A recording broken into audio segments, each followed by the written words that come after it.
so much motherfucking design on right now. Bring it down, bring it back, make it clap. I got 3 old thoughts, new guap, wear that thing. Bitches on my line, and you know.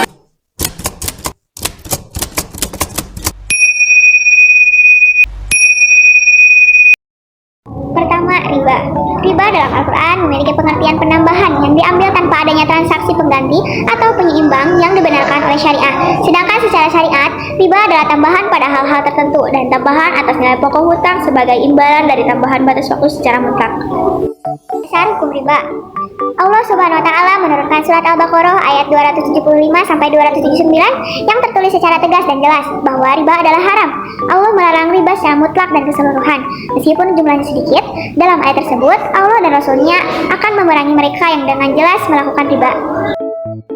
Terdapat 3 contoh riba dalam transaksi jual beli. Pertama, riba fadl atau ribawi, jual beli atau tukar barang ribawi yang memiliki kualitas, kadar atau kuantitas berbeda. Kedua, riba jahiliyah, adanya tambahan pada nilai hutang yang disebabkan oleh waktu pembayaran yang diperpanjang karena pinjaman tidak memiliki kemampuan bayar tepat waktu. Ketiga, ribayat, transaksi tertentu yang tidak menetapkan beberapa jumlah pembayarannya saat seseorang berpisah di tempat transaksi jual beli antara pembeli dan penerima. Adapun beberapa contoh riba di dalam kehidupan sehari-hari. Pertama, ada pegadaian. Kedua, kredit kepemilikan rumah atau KPR. 3, bank pinjaman. 4, transaksi jual beli. Kelima, kredit kendaraan bermotor. 6, jual beli emas online. Ketujuh, praktek kartu kredit. 8, jual beli emas dengan cara kredit. 9, memberi hadiah berbentuk hutang. Selanjutnya saya akan menjelaskan tentang pengertian bank konvensional. Bank konvensional adalah bank yang melaksanakan kegiatan usaha secara konvensional, yang dalam kegiatannya memberikan jasa dalam lalu lintas pembayaran secara umum berdasarkan prosedur dan ketentuan yang telah ditetapkan oleh negara. Yang kedua, ada dasar hukum bank konvensional. Prinsip perbankan konvensional umumnya mengacu pada peraturan nasional dan internasional berdasarkan hukum yang berlaku. Dan yang terakhir ada contoh bank konvensional.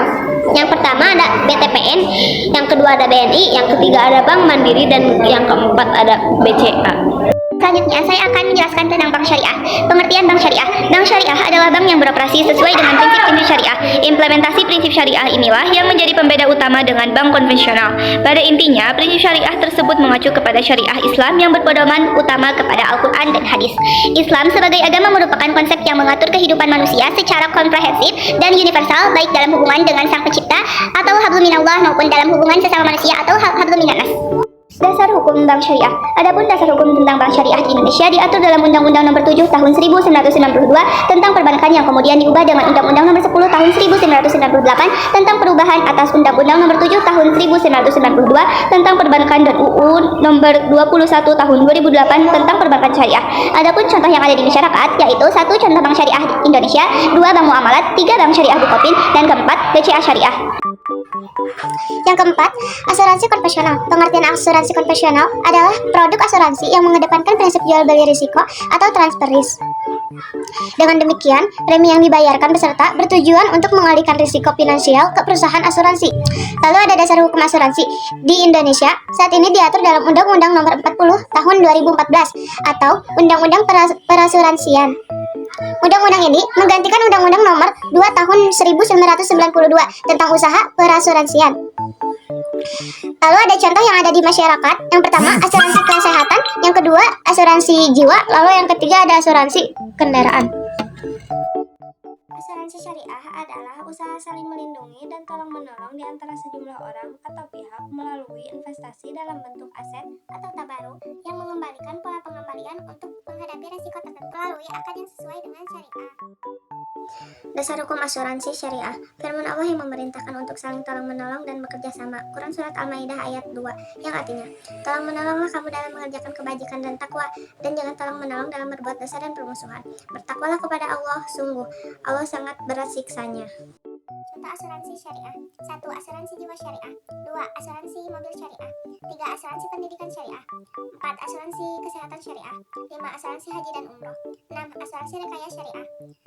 7. Asuransi perjalanan syariah. Pinjaman online. Pinjaman online adalah pinjaman yang dilakukan secara online, baik itu melalui aplikasi atau website tanpa perlu menyertakan jaminan atau aset. Dengan kata lain, transaksi yang berlangsung antara peminjam dan pinjol dapat dilakukan tanpa harus bertemu secara langsung. Dasar hukum pinjaman online. Dasar hukum pinjaman online diatur pada Peraturan Otoritas Jasa Keuangan Nomor 77 POJK 01/2016 tentang layanan pinjam-meminjam uang berbasis teknologi informasi. Contoh pinjaman online: Laku-Laku, Julo, Dana Mas, Kredit Pintar, Kredivo, dan lain-lain.